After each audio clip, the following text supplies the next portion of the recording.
అందరికీ జై భీమ్. ఈరోజు Republican Party of India Ambedkar party ఆధ్వర్యంలో కృష్ణా జిల్లాలో ఉన్నటువంటి మచిలీపట్నం విశ్రాంతి ఉద్యోగుల భవనంలో కృష్ణా జిల్లా అధ్యక్షులు పాము వెంకటేశ్వరరావు గారి అధ్యక్షతన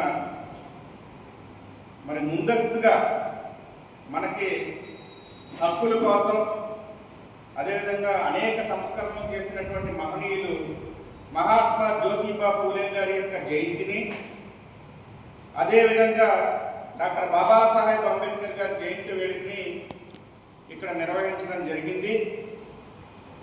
తొలుత ఈ యొక్క జయంతి కార్యక్రమానికి ముందుగా మరి ప్రముఖ బుద్ధిస్టు ఆదినారాయణ గారు మరి బుద్ధవందనం చేసి మరి బుద్ధుని స్మరించుకుని ఈ కార్యక్రమాన్ని నిర్వహించడం జరిగింది. అయితే రాష్ట్రంలో ప్రభుత్వం వచ్చిన తర్వాత ఎస్సీలపై అనేక చోట్ల దాడులు జరగడమే కాక ఆ దాడులు జరుగుతున్నప్పుడు ఎస్సీ ఎస్టీ అట్రాసిటీ చట్టాన్ని ఉపయోగిస్తున్నారనే ఒక కారణం చేత ఈ ఎస్సీలని మతం మారితే ఎస్సీ హోదా కల్పించడం కుదరదు అనే ఒక కుట్ర కోణంలో మరి ఎస్సీలకు బీసీసీ సర్టిఫికేట్లు ఇవ్వాలని చెప్పి ఈ ప్రభుత్వం ఒక దుర్మార్గమైనటువంటి పనికి వడిగట్టింది. రాష్ట్రంలో ఎన్నడూ లేని విధంగా కులమత ఘర్షణలు మనం చూస్తున్నాం. ఉదాహరణకి ఆకివీడి సంఘటనలో మాలపల్లిలోకి వెళ్ళి మరి రఘురామకృష్ణరాజు అనే ఒక డిప్యూటీ స్పీకర్గా ఉన్నటువంటి వ్యక్తి మా మాలల మీదే దాడులు చేయడం అనేది ఎంతవరకు సమంజసం? మరి అధికారంలో చేసినటువంటి కార్యక్రమాలు మళ్ళీ పునరుద్ధరణ చేయడమే వీరి ఉద్దేశంగా ఉన్నట్లుగా మాకు అనిపిస్తుంది. ఎస్సీ ఎస్టీ చట్టాన్ని నిర్వీర్యం చేయాలంటే వీరికి ఎస్సీ హోదా ఉండకూడదు అని కుట్ర చేస్తున్నట్టుగా మాకు అనిపిస్తుంది. ఏదైతే కూటమి ప్రభుత్వంలో భాగస్వామిగా ఉన్నటువంటి పవన్ కళ్యాణ్ నేను కులం లేదు, మతం లేదు, కుల మతాలు లేని రాజకీయ ప్రస్తావన తీసుకొస్తానన్న నువ్వు ఈరోజు మరి ఉప ముఖ్యమంత్రి అవ్వంగానే మాకే వెండిపోటు పొడిచే విధంగా అంతకుముందు సభల్లో గొంతు చించుకుని మహిళలు మాయమైపోయారు, లేదంటే అది జరిగింది ఇది జరిగిందని చెప్పి అనేక రకాలుగా మాట్లాడిన నువ్వు ఈరోజు మాపై దాడులు జరుగుతుంటే పదవిని ఎంజాయ్ చేస్తూ చోద్యం చూస్తున్నావా అని చెప్పి మేము ప్రశ్నిస్తున్నాం. అదేవిధంగా ఇక 5 ఏళ్ళు పరిపాలన చేసినటువంటి జగన్మోహన్ రెడ్డి ఎవరికి అన్యాయం జరిగినా నేను వస్తానని చెప్పిన జగన్ మరి ఎందుకని ఒక ప్యాలెస్కి పరిమితం అయిపోయామని మేము అడుగుతున్నాం. నిన్ను గత ఎన్నికల్లో గెలిపించింది ఎవరు?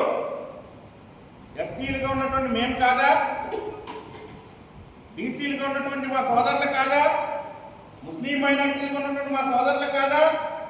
గిరిజనులుగా ఉన్నటువంటి మా సోదరులు కాదా? అవన్నీ మర్చిపోయి ఈరోజు దాడులు జరుగుతుంటే నువ్వు చూసి చూడనట్టుగా వ్యవహరించడం కుదరదు.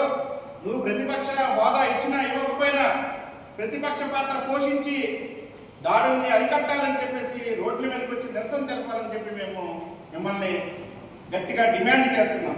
ఇక బీజేపీ పార్టీ ఆది నుండి కూడా బీజేపీ పార్టీ దళితుల వ్యతిరేకంగా ఉండడమే కాక వారి కుల వివక్షతకు గురి చేస్తూ హిందూయిజంలో ఉన్నటువంటి కుల వివక్షతని నరాన్న ఎక్కించుకున్న ఆర్ఎస్ఎస్ కార్యకర్తల వలె దళితుల ఎస్సీలపై దాడులు చేస్తూ ఉంటే మోడీ గారు ఏం చేస్తున్నారని మేము ప్రశ్నిస్తున్నాం.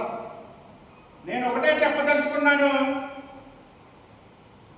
బీజేపీ డైరెక్షన్లో ఏబిసి అంటే ఏదైతే చంద్రబాబు నాయుడు గారు కావచ్చు, పవన్ కళ్యాణ్ గారు కావచ్చు, జగన్ గారు కావచ్చు, అక్కడ ఏది చెప్తే ఇక్కడ అది చేస్తున్నారే తప్పించి ఎస్సీలపై కపట ప్రేమ తప్పించి వీళ్ళెవరికి ఏ ప్రేమ లేదు. మేము ఒకటే చెప్పదలుచుకున్నాం, ఏదైనా కానీ ఇప్పటికైనా ఎస్సీలు కానీ, ఎస్టీలు కానీ, బీసీలు కానీ, ముస్లిం మైనారిటీలు కళ్ళు తెరిచి మనకున్నటువంటి నిజమైన పార్టీ యొక్క జెండాని ఎత్తుకోకపోతే మనకే మళ్ళీ పూర్వం మూతికి ముంత వెనక వీపుకి చీపురు రోజులు రాబోతున్నాయి. మన రిజర్వేషన్ తీసేస్తున్నారు. అదేవిధంగా మన యొక్క ఎస్సీ ఎస్టీ చట్టాన్ని కూడా నిర్వహించేందుకు కుట్రలు జరుగుతున్నాయని చెప్పి ఈ సందర్భంగా మీ అందరినీ, ప్రజలందరినీ విజ్ఞానంతో ఆలోచించి ఈసారి ఎన్నికలైన రిపబ్లికన్ పార్టీని మరి ఎన్నుకుని మా పార్టీకి మంచి అవకాశం కల్పించాలని కోరుతున్నాం. మరి నూతనంగా జాయిన్ అయినటువంటి మరి ఆయన పేరేంటంటే మద్దుల రమేష్ గారికి మరి బీసీ లీడర్, ఆయనకి కృష్ణా జిల్లా వైస్ ప్రెసిడెంట్గా అవకాశం ఇచ్చాం. అదేవిధంగా సోడాబత్తిన ఆదినారాయణ గారికి మరి ఆయన కూడా సెక్రటరీగా మరి కృష్ణా జిల్లా తరఫున ఎన్నుకోవడం జరిగింది. ఈ కార్యక్రమానికి అధ్యక్షత వహించిన పాము వెంకటేశ్వరరావు గారికి ఈ యొక్క మీడియా పరంగా మరి మేము కృతజ్ఞతలు తెలియజేస్తున్నాం. ఎందుకంటే మన పార్టీని ముందుకు తీసుకెళ్లడంలో, బాబాసాహెబ్ అంబేద్కర్ గారి ఆలోచన ముందుకు తీసుకెళ్లడంలో నిజమైన అంబేద్కర్ వాదిగా ఒక అడిగేసినందుకు కృతజ్ఞతలు జై భీమ్లు తెలియజేసుకుంటూ సెలవు తీసుకుంటున్నాం. జై భీమ్, జై భీమ్, జై భీమ్.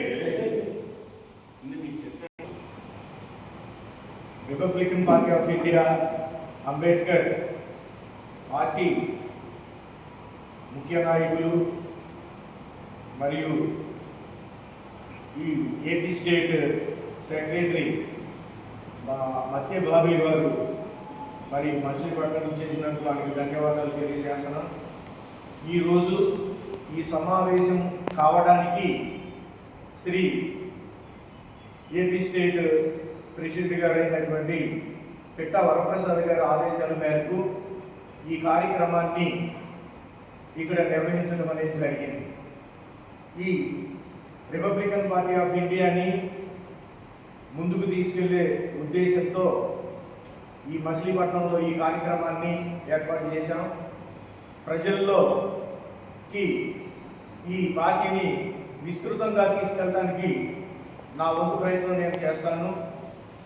ఈరోజు మన ప్రజల్లో లేకపోతే మన రాష్ట్రంలో, దేశంలో మన మీద జరుగుతున్నటువంటి అన్యాయాలు, అక్రమాలు అందరూ చూస్తూనే ఉన్నాం. వీటన్నిటికీ కారణం ఏంటంటే మనలో ఐక్యత లేకపోవడం వలన, మనల్ని ఒక ఓటు బ్యాంకుగా ఈ రాజకీయ పార్టీలన్నీ వాడుకోవడం వలన, వాటికి మనం బానిసలుగా తయారవడం వల్ల మన హక్కుల్ని, మన స్వేచ్ఛని, మన స్వతంత్రాలని మనం తెలుసుకోకపోవడం వల్ల మనల్ని వాళ్ళు ఓటు బ్యాంకుగా వాడుకోవడం అనేది జరిగింది. మనం ఎప్పుడైతే మన పార్టీ అయినటువంటి మన ఆరాధ్య దైవమైనటువంటి అంబేద్కర్ స్థాపించినటువంటి ఈ ఆర్పిఐ పార్టీని మనం కానీ, ప్రజలందరూ కానీ దీనికి సపోర్ట్ చేస్తే మనం మన హక్కులను, మన స్వేచ్ఛను మనం కాపాడుకోవచ్చు. ఎందుకంటే ఇది పేదల పార్టీ, ఇది ధనికుల పార్టీ కాదు. ధనికులైనా సరే, మన నాయకులు ధనికులైనా సరే పేదవాళ్ళకి పక్షాన్నే మరి నిలబడటం. మరి మధ్యబాబు గారు రీసెంట్గా నిన్ననే బంటుమెల్లిలో ఒక అగ్రకులానికి చెందినటువంటి వ్యక్తి ఎస్సీ అమ్మాయి యొక్క పొలాన్ని ఆక్రమించేసుకుని దౌర్జన్యంగా అనుభవిస్తుంటే వాటి మీద మరి ఫైట్ చేయడానికి, ఆమెకి ఆ హక్కులు కల్పించడానికి కృషి చేశారు. ఇది ఒక ఉదాహరణ. ఇలాంటి కార్యక్రమాలు ఇక నుంచి మన కృష్ణా జిల్లాలో బాబీ గారు మరియు పిట్ట వరప్రసాద్ గారి యొక్క ఆధ్వర్యంలో ఇలాంటి కార్యక్రమాలు ఇక జరుగుతూనే ఉంటాయి. ఎవరికి అన్యాయం జరిగినా, ఎవరికి నష్టాలు జరిగినా మేము ముందుండి వాళ్ళకి మేము ఓ భరోసాగా నిలబడి వాళ్ళకి న్యాయం జరిగే వరకు వాళ్ళకి మేము చేయూతని అందిస్తామని తెలియజేస్తాము. ఈ కార్యక్రమం యొక్క ముఖ్య ఉద్దేశం ఏంటంటే మన యొక్క దేశంలో కానీ రాష్ట్రంలో కానీ పేద ప్రజలకు రావాల్సినటువంటి కనీసమైనటువంటి హక్కులు కానీ అధికారాలు కానీ రావడం లేదు, అందడం లేదు. కనీస అవసరాలైనటువంటి విద్యా వైద్యం అనేది చాలా ముఖ్యం. వీటిని ఏ ప్రభుత్వం వచ్చినా వీటిని పట్టించుకున్న పాపాలు పోలేదు. ఎందుకనంటే వాటికి విలువ తెలియదు. ఎందుకంటే వాటిని ఎక్కువగా ఖర్చుతో కూడుకున్నటువంటి పని. అందువలన ఈ కార్యక్రమాలను ఎవరు కూడా చేపట్టడం లేదు. ఈ రెండు కార్యక్రమాలు విద్యా వైద్యం కానీ గృహాలు కానీ మన పేద ప్రజలకు కానీ ఎప్పుడైతే అందించామో అభివృద్ధి అనేది ఆటోమేటిక్గా వచ్చేస్తుంది. అంబేద్కర్ చెప్పినట్లుగా విద్య అనేది మనకి తరగని ఆస్తి. ఈ విద్యని కానీ మనం ప్రోత్సహించినట్లయితే అభివృద్ధి అనేది ఆటోమేటిక్గా వచ్చేస్తుంది.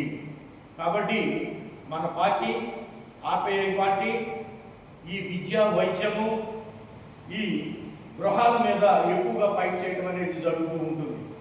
ఇంకా ఏమన్నా అక్రమాలు కానీ ఏమైనా కానీ జరిగితే వాటి మీద కూడా ప్రయత్నం చేయడానికి మా ఛాయశక్తులా మేము కృషి చేస్తామని తెలియజేస్తూ నేను ముగించుకుంటున్నాను.